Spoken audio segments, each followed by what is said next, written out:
할렐루야. 오늘 이 아침에도 또 말씀과 기도로 하루를 시작하는 여러분 가운데 우리 주님의 크신 사랑과 은혜가 함께 하시기를 축복합니다.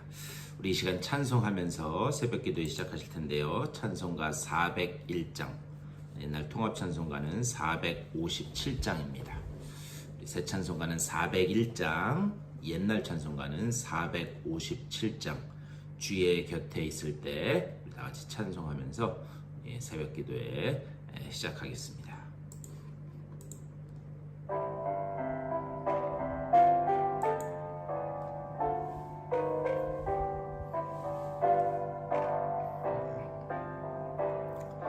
주의 곁에 있을 때 마음이 든든하오니 주여 내가 살 동안 인도하여 주소서. 주여 나를 인도하소서. 바른 세상 살 동안 주여 인도하소서. 피난처인 예수여 세상 물결함할 때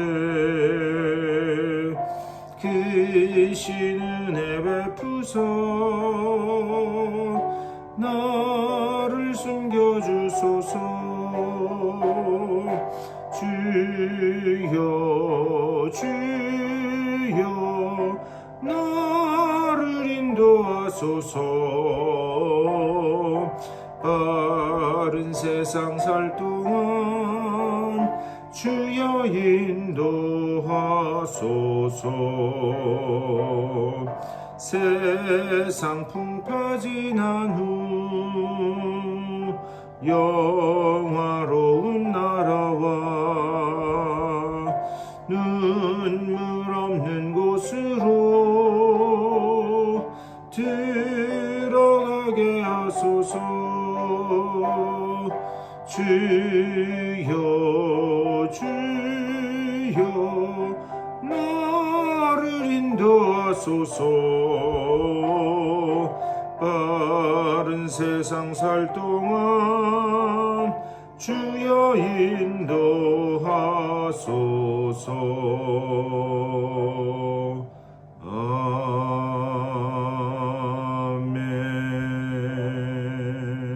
아멘.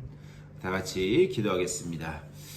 우리 주님의 은혜를 감사드립니다. 오늘 또 귀한 날 허락하여 주셔서 주님 안에서 또 말씀 안에서 하루를 시작하게 하시니 감사를 드립니다. 하루하루 빠르게 지나가는 이때에 주님 말씀 붙잡는 것 잊지 않게 하여 주시고, 또한 그 가운데 주님의 그 손길에 붙들리는 우리 모두의 삶이 될 수 있도록 인도하여 주시옵소서.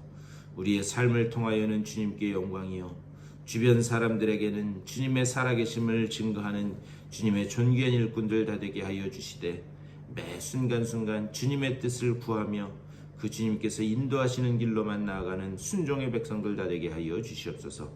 오늘 이 아침에도 말씀을 나눌 때에 주의 말씀이 들려지게 하여 주시고 또 깨달아지게 하여 주시며 말씀 붙잡고 승리하는 귀한 날 될 수 있도록 복내려 주시옵소서.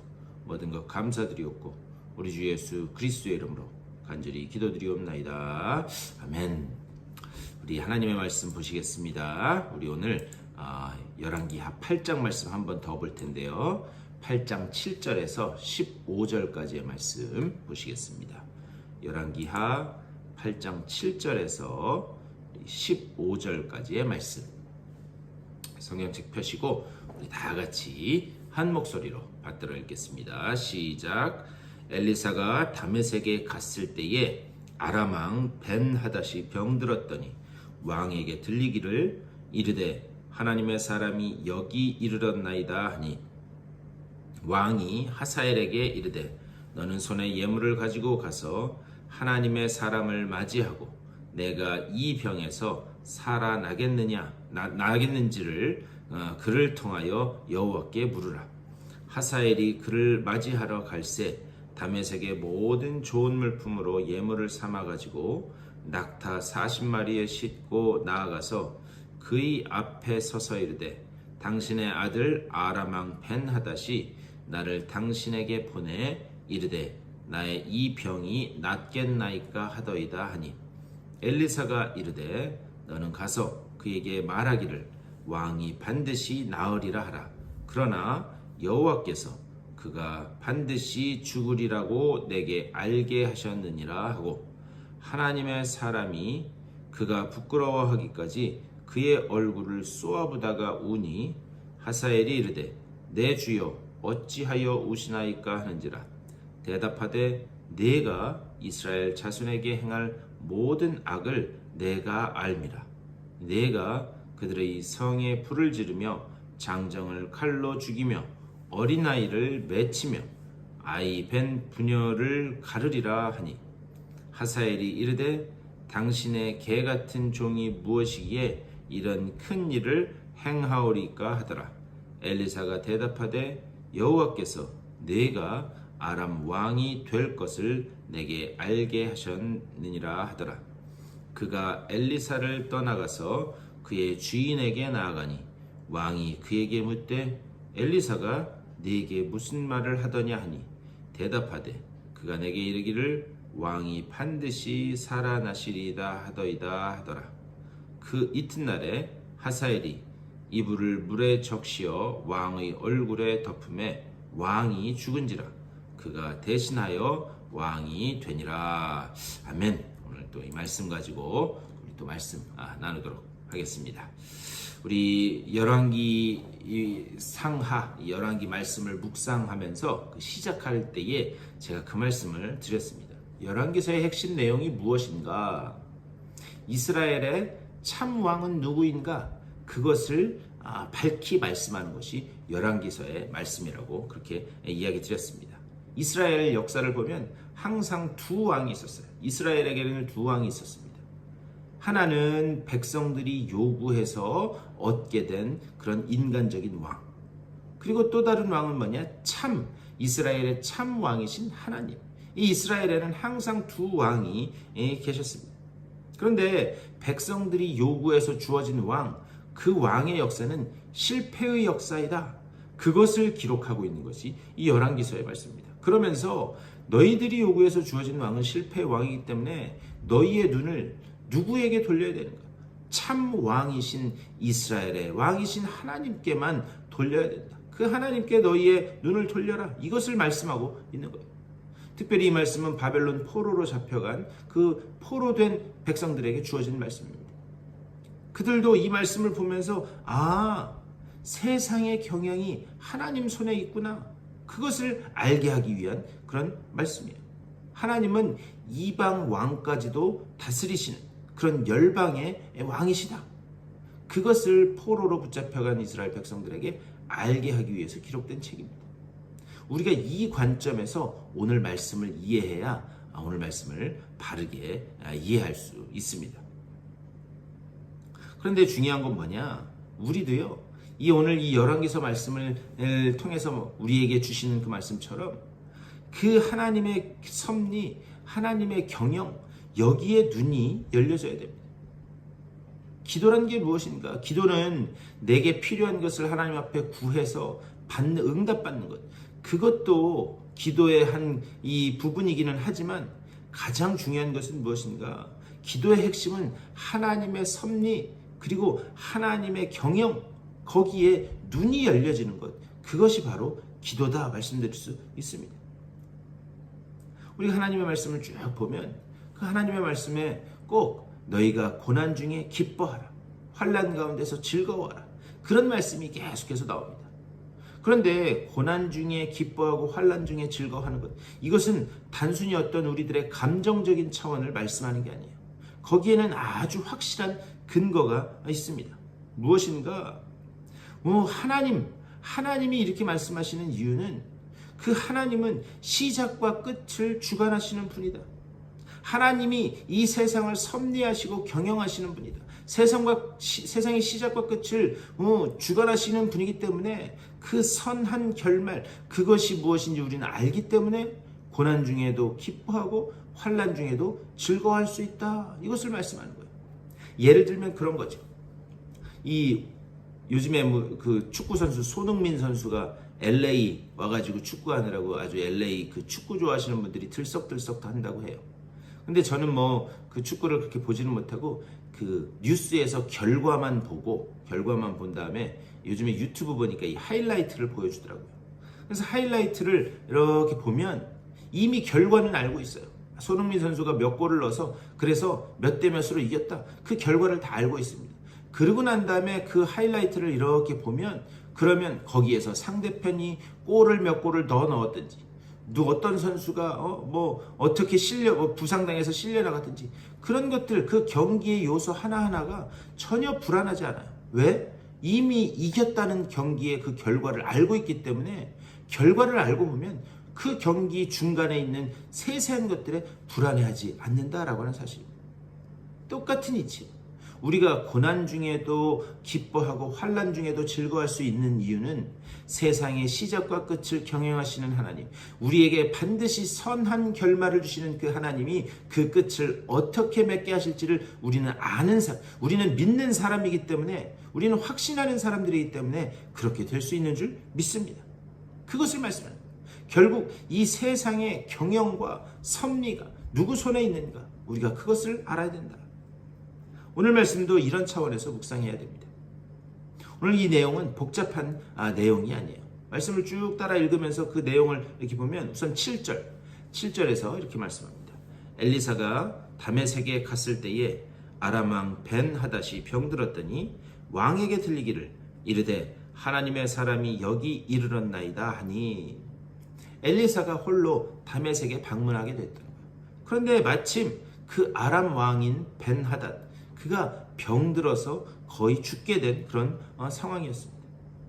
그러자 이 왕 중에 자신이 섬기는 왕이 그렇게 병들어 있으니까 아마 방법을 찾았겠죠. 그러다가 엘리사가 자신의 땅인 이 다메섹으로 왔다는 소식, 아람이라고 하는 그 나라로 왔다는 소식을 아마 들은 것 같아요. 그래서 이 왕에게 이야기한 겁니다. 왕이시여, 여기 지금 우리나라에 하나님의 사람인 이 엘리사가, 하나님의 사람이 이스라엘에서 우리나라를 방문했습니다. 이렇게 됐다는 거예요. 그런데 여러분, 여기 지금 벤하닷이라고 하는 사람이 나오는데, 벤하닷, 우리는 이미 이 사람을 이 앞에서 여러 번 봤습니다. 그는 누구였는가?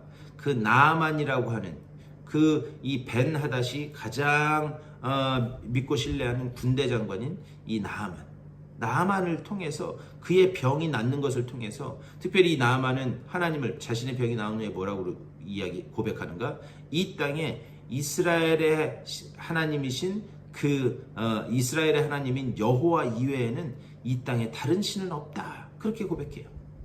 아마 이 이야기를 벤하닷이 들었을 겁니다. 또 이 벤하닷은 이스라엘과 어떻게 연결되어 있는가? 자신이 이스라엘을 쳐들어가려고 이렇게 들어갈 때마다 그 가는 길목마다 어떻게 알고 이스라엘 군대들이 미리 진치고 그걸 다 막은 거예요. 알아봤더니 엘리사라고 하는 사람이 그것을 다 미리 알려줬기 때문이다. 그래서 엘리사가 있던 성을 포위를 합니다. 그래서 우리는 거기서 불말과 불병거가 거기를 둘러싸고 있는 이야기. 특별히 이 하나님께서 이 아람 군대의 눈을 어둡게 해서 그들을 사마리아 성으로 끌고 가죠. 그래서 사마리아 성에서 그들을 죽이는 것이 아니라 잘 먹인 후에 다시 돌려보냈다라고 하는 그 말씀을 우리는 이미 봤습니다. 또 이 사마리아 성이 이 아람 군대에게 완전히 포위되죠. 그래서 오늘은 내 아들을 먹고 내일은 네 아들을 먹자라고 할 정도로 그렇게 위기에 처했을 때 하나님의 그 놀라운 구원의 손길로 그 아람 군대가 완전히 가지고 왔던 것을 다 놓고 도망가는 그런 일이 있었습니다. 결국 이 벤하닷은 3번에 걸쳐서 하나님의 놀라운 그 기적을 분명히 본 사람이었습니다. 그런데 그것을 3번이나 봤음에도 불구하고 그는 전혀 변하지 않았어요. 그것을 3번이나 했으면 이 세상의 유일한 신은 하나님이다, 하나님 앞에 엎드렸었어야 되는데 그는 이방인이기 때문에 전혀 그러지 않았다. 우리가 이것을 보면 사람이 얼마나 이 인간이 완악한 존재인가, 하나님의 구원의 손길을 보면서도 변하지 않는 그런 이 인간의 모습. 그런데 이것은 단순히 벤하닷을 향해서만 하는 말씀이 아니에요. 이스라엘 백성도 똑같습니다. 이스라엘 백성도 하나님의 그 세세하고 선하신 구원의 손길을 계속해서 봄에도 불구하고 여전히 하나님을 의지하지 못하고 그리고 여전히 우상에게 나아가는 그 모습을 우리는 계속 봐왔다라고 하는 사실입니다. 그런데 이렇게 병든 그 벤하닷이 그제서야 하나님의 사람을 찾는 거예요. 그런데 사실 이것은 하나님의 사람을 찾는 것이지 하나님을 찾는 것이 아니었습니다. 엘리사라고 하는 그 사람을 의지해 보려고 하는 거였어요. 8절 왕이 하사엘에게 이르되 너는 손에 예물을 가지고 가서 하나님의 사람을 맞이하고 내가 이 병에서 살아나겠는지 그를 통하여 여호와께 물으라. 이 말은 여호와께 물으라 이렇게 이야기하지만 사실 이것은 이 하나님의 사람, 그 엘리사라고 하는 선지자를 의지하는 그런 표현입니다. 그리고 난 다음에 9절 하사엘이 그를 맞이하러 갈새 다메섹의 모든 좋은 물품으로 예물을 삼아가지고 낙타 40마리에 싣고 나아가서 그의 앞에 서서 이르되 당신의 아들 아람왕 벤하닷이 나를 당신에게 보내 이르되 나의 이 병이 낫겠나이까 하더이다 하니 이 벤하닷이 하사엘이라고 하는 그 신하를 보냅니다. 보내면서 함께 엄청난 예물을 보냈다는 거예요. 그러면서 자신이 회복될 것인지 아닌지를 물었다라고 하는 사실입니다. 근데 여기서 우리가 하나 놓치지 말고 넘어가서는 안 되는 그런 대목이 있습니다. 그것은 무엇인가? 이 아람이라고 하는 이 나라는 굉장히 강한 나라였어요. 당시에. 그 강한 나라였는데 지금 누구 하나를 감당하지 못하고 있는가? 엘리사, 하나님의 사람인 엘리사라고 하는 사람을 하나를 감당하지 못하는 거예요. 엘리사는 하나님께 연결되어 있었고 늘 하나님의 음성을 듣고 말씀으로 움직이는 사람이었습니다. 중요한 것은 무엇인가? 우리가 하나님께 온전히 연결되어 있고 우리가 하나님의 말씀에 온전히 붙들려 있다면 세상이 우리를 감당하지 못하게 되는 줄 믿습니다. 다만 부탁드리기는 저는 여러분이 하나님과 연결되어서 이 말씀에 붙들려서 세상이 여러분을 어떻게 하지 못하는 그 한 사람이 되실 수 있게 되기를 주님의 이름으로 간절히 축원합니다. 지금 그 상황이라는 거예요. 그리고 난 다음에 10절에서 이렇게 말씀해요. 엘리사가 이르되 너는 가서 그에게 말을 하기를 왕이 반드시 나으리라 하라. 그러나 여호와께서 그가 반드시 죽으리라 내게 알게 하셨느니라 하고 여기서 이상한 말씀이 나와요. 벤하닷이 낫기는 하겠지만 반드시 죽을 것이다. 이게 과연 무슨 말인가? 그리고 나서 그 11절에서 이렇게 말씀합니다. 하나님의 사람이 그가 부끄러워하기까지 그의 얼굴을 쏘아보다가 우니. 왜 엘리사는 하사엘의 얼굴을 사람 민망할 정도로 무서울 정도로 이렇게 쏘아보다가 울기까지 했는가? 또 그 뒤에 12절에서는 이렇게 말씀해요. 하사엘이 이르되 내 주여 어찌하여 우시나이까 하는지라. 자기를 계속 쳐다보다가 울기까지 하니까 물어본 거죠. 어찌하여 우시나이까 하는지라. 대답하되 내가 이스라엘 자손에게 행할 모든 악을 내가 알미라. 내가 그들의 성에 불을 지르며 장정을 칼로 죽이며 어린아이를 맺히며 아이벤 푸녀를 가르리라 하니. 이게 무슨 말인가? 엘리사가 말하는 거예요. 벤하닷이 죽다가 살아날 것이다. 하지만 그가 반드시 죽을 것이다. 그러면서 하사엘을 쏘아봤습니다. 왜 그랬는가? 벤하닷이 누구의 손에 죽을 것인지를 알았기 때문에. 벤하닷이 지금 이 이야기를 다 전하고 듣고 있는 하사엘의 손에 의해서 죽게 됩니다. 그리고 이 하사엘은 벤하닷을 대신해서 아람의 왕이 됩니다. 그런데 이 사실은 여러분 이미 우리는 이 사실을 보았어요. 열왕기상 19장 말씀 보면 하나님이 로뎀나무 아래에서 낙심해 있는 그 엘리야에게 나타나셔서 말씀하세요. 그를 먹이신 후에 너는 가서 하사엘에게 기름을 부어 아람의 왕이 되게 하고 또 예후에게 기름을 부어 이스라엘의 왕이 되게 하고 엘리사에게 기름을 부어 너의 후계자로 삼으라.